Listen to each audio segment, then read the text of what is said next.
खबर लखनऊ से है, जहां कल बीजेपी प्रदेश पदाधिकारियों की बैठक है और दोपहर 12 बजे पदाधिकारियों की बैठक होगी। बैठक में सभी प्रकोष्ठ के अध्यक्ष मौजूद रहेंगे, शामिल होंगे। धर्मपाल सिंह और भूपेंद्र चौधरी बैठक में हिस्सा लेंगे। 2024 लोकसभा और निकाय चुनाव को लेकर मंथन होगा, चर्चा होगी, समीक्षा की जाएगी, रणनीति बनाई जाएगी। तो कल बीजेपी प्रदेश पदाधिकारियों की एक अहम बैठक है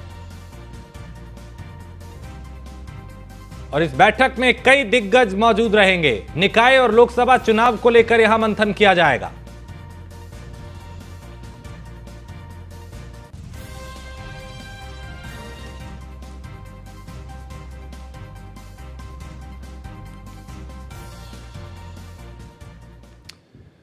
पूर्व प्रधानमंत्री अटल बिहारी वाजपेयी की जयंती है आज, और जिसे बीजेपी गुड गवर्नेंस डे के रूप में पूरे देश में मना रही है। पीएम मोदी सुबह पूर्व प्रधानमंत्री की समाधि सदैव अटल पहुंच के उन्हें श्रद्धांजलि दी।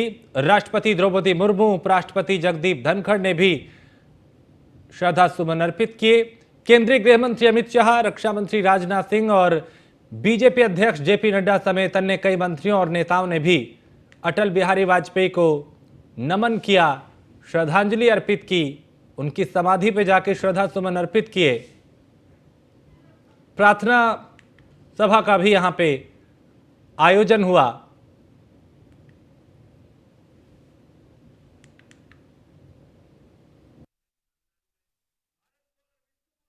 तो राष्ट्रपति द्रौपदी मुर्मू, पीएम मोदी, उपराष्ट्रपति जगदीप धनखड़, जेपी नड्डा, रक्षा मंत्री राजनाथ सिंह और पूर्व राष्ट्रपति रामनाथ कोविंद भी यहां पहुंचे।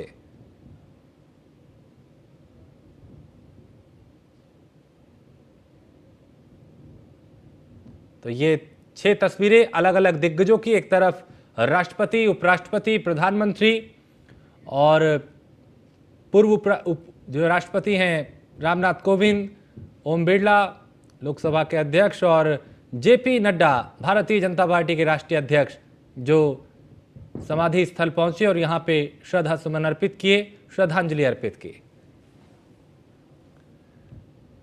उत्तर प्रदेश के मुख्यमंत्री योगी आदित्यनाथ ने अटल बिहारी वाजपेयी की जयंती पर उन्हें श्रद्धांजलि अर्पित की, जिसके बाद सीएम ने कहा कि अटल बिहारी वाजपेयी का ऋषि तुल्य जीवन सभी राष्ट्रभक्तों के लिए प्रेरणा है।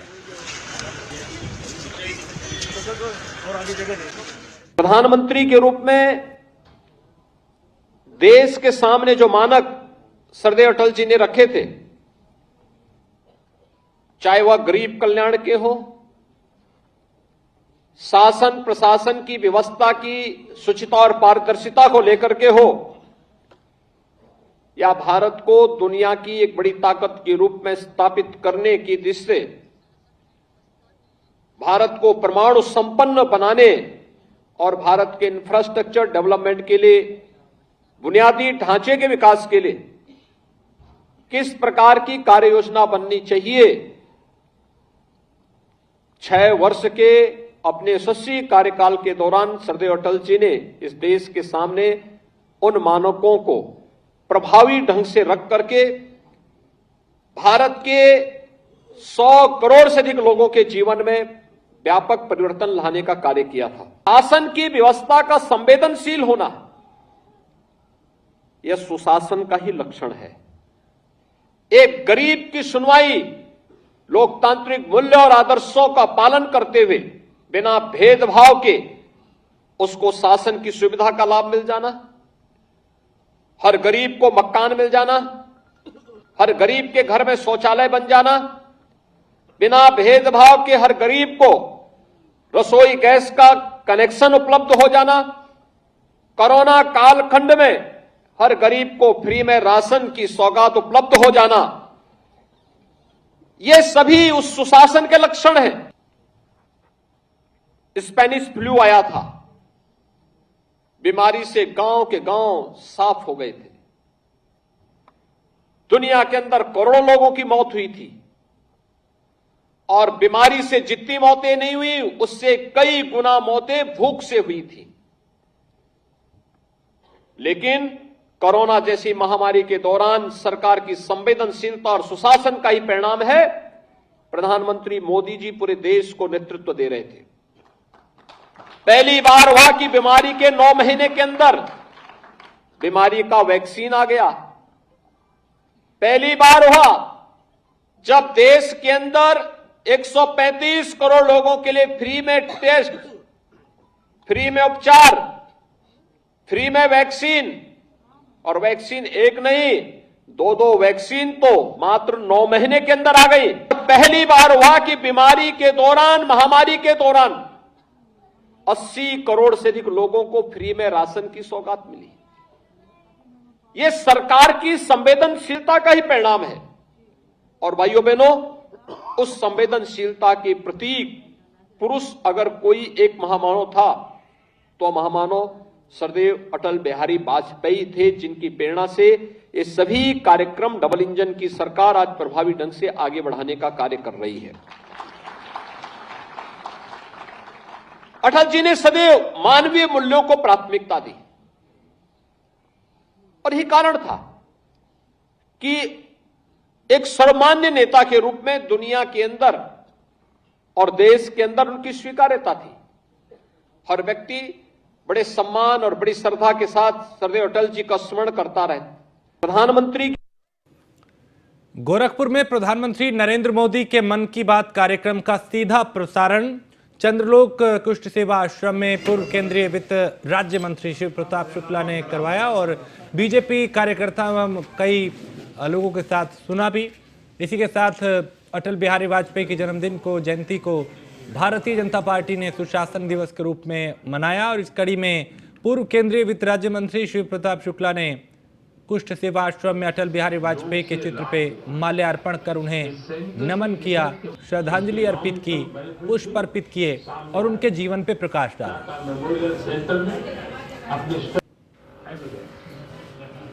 प्रधानमंत्री जी के मन की बात में आज विभिन्न स्थानों की बात बताई गई है। जैसे कर्नाटक में सुपारी के रेशे से किस प्रकार से वहां के लोग प्रोडक्ट बना रहे हैं उसको बताया गया। बांस के रेशे से किस प्रकार से उद्योग स्थापित हुआ है। जब भारत सरकार ने पुराने नियम को जो अंग्रेजों के समय से चल रहा था उसको बदल कर करके बम्बू वेस्ट लोगों को उसका उपहार दिया है। आज हम सब लोग यहाँ पर उपस्थित होकर के चंद्रलोक कुष्ठ आश्रम में जो गोरखपुर में स्थित है और आगरा में लोगों ने पीएम मोदी के मन की बात कार्यक्रम को सुना। मन की बात कार्यक्रम की लोगों ने काफी प्रशंसा भी की। लोगों ने सरकार की योजनाओं की जमकर तारीफ की। कोरोना प्रबंधन को लेकर भी पीएम मोदी की तारीफ की गई। दूसरी तरफ महिलाओं ने महिला सुरक्षा को लेकर कड़े कानून बनाने की मांग की। समझ नहीं रही है।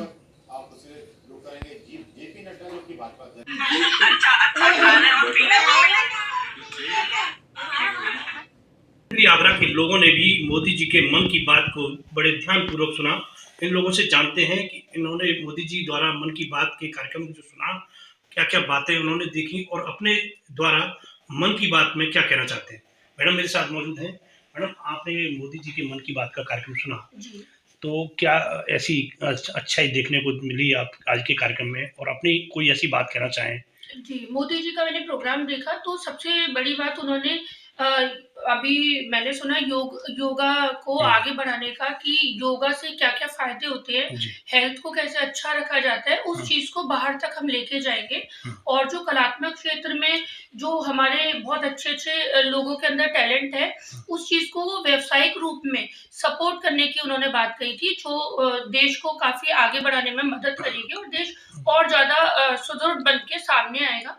और जो अभी कोविड को लेकर सुनाई में आ रहा है कि थोड़ा सा परेशानी बढ़ सकती है, तो उसको लेके सुरक्षा के क्या इंतजाम है, उसके बारे में उन्होंने बहुत अच्छे हमें आगे के प्लान्स बताए कि चिकित्सा को लेकर उन्होंने क्या-क्या मजबूत अपने फैसले लिए हैं। मन की बात के कार्यक्रम के माध्यम से आप अपने मन की कोई बात कहना चाहें जो जी, मोदी जी तक मोदी जी पहुंचे? से मेरी यही रिक्वेस्ट है कि आज का युवा, आज के बच्चे बहुत टैलेंटेड है, तो उनके लिए इंडिया में ही कोई एक अच्छा प्लेटफ़ॉर्म वो बनाएँ, जिससे वो प्रतिभाएँ जो एक निर्धन होने की वजह से या बहुत काबिल होने के बाद भी वो आगे नहीं आ पाते, तो उनके लिए कुछ इंतज़ाम किए जाए, ताकि हर बच्चे को, हर युवा को अपनी प्रतिभा निखारने का मौका मिले। महिलाओं के लिए कुछ ऐसा कुछ जी, जी, महिलाओं में ज्ञान की जो अच्छी महिलाएँ हैं कई बार, लेकिन वो शिक्षा की या नियमों को नहीं जानती हैं और उस चीज़ का फ़ायदा नहीं ले पाती हैं। तो वो नियम उन तक पहुँचाया जाए या उनके एजुकेशन पे थोड़ा-सा ध्यान दिया जाए। और अब आपको अलग अलग 5 तस्वीरें दिखाते हैं। ललितपुर, मुजफ्फरनगर, एटा, कन्नौज और हरियाणा के चरखी दादरी की 5 तस्वीरें आपको दिखा रहे हैं, जहां शहीद जवानों को राजकीय सम्मान के साथ अंतिम विदाई दी गई। लोगों ने नम आंखों से शहीदों को श्रद्धांजलि दी और शोक संवेदना व्यक्त की।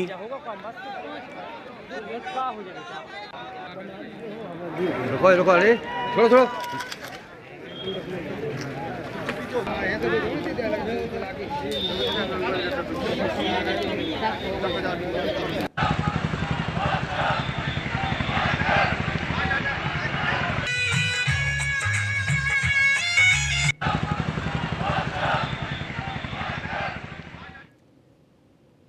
प्रधानमंत्री नरेंद्र मोदी ने मन की बात कार्यक्रम के जरिए देशवासियों को संबोधित किया। इस दौरान पीएम मोदी ने कार्यक्रम की शुरुआत में भारत की प्रगति पर की बात की। साथ ही G20 समूह की अध्यक्षता की जिम्मेदारी मिलने पर गर्व जताया और कहा कि साल 2022 में देश के लोगों का सामर्थ्य, उनका सहयोग, उनका संकल्प, उनकी सफलता का विस्तार इतना ज्यादा रहा कि मन की बात में सभी को समेटना मुश्किल होगा।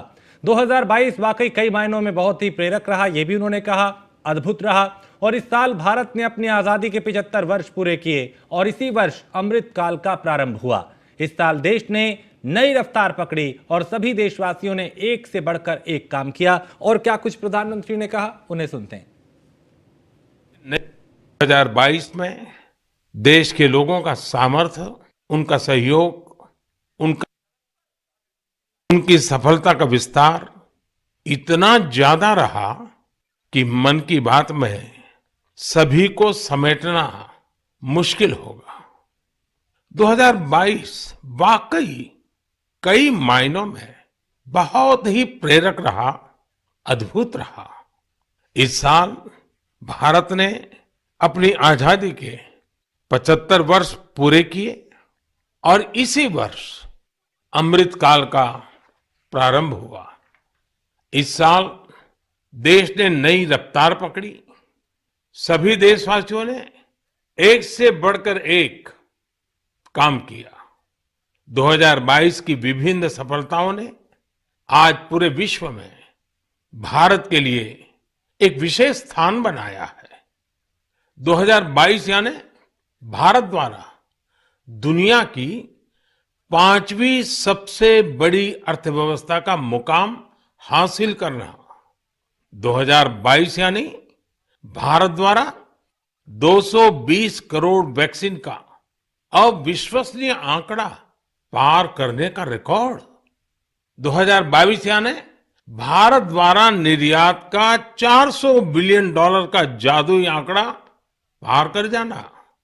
2022 यानी अगली खबर मुजफ्फरनगर से है, जहां झारखंड में स्थित जैन समाज के तीर्थ स्थल समेत शिखर जी को झारखंड सरकार द्वारा पर्यटन स्थल घोषित किए जाने के विरोध में मुजफ्फरनगर का पूरा जैन समाज सड़क पर उतर आया। बच्चे, बुजुर्ग, महिलाएं, युवा सभी अपने हाथ में तीर्थ स्थल को बचाने के लिए सड़कों पर उतरे और झारखंड सरकार व केंद्र सरकार के खिलाफ नारेबाजी की।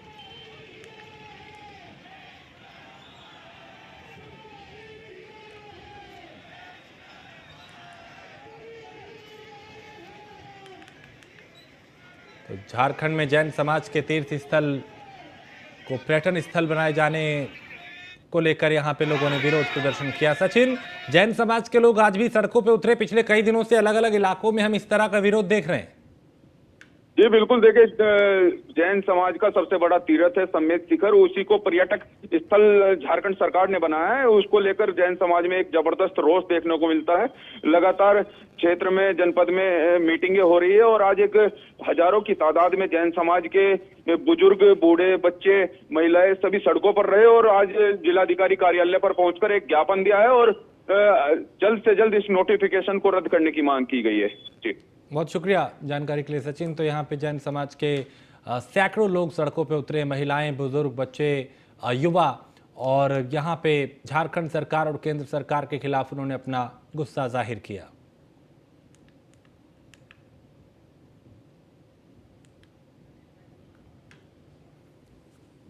और इसी के साथ इस बुलेटिन में फिलहाल इतना ही। आप बने रहिए न्यूज़ 1 इंडिया के साथ।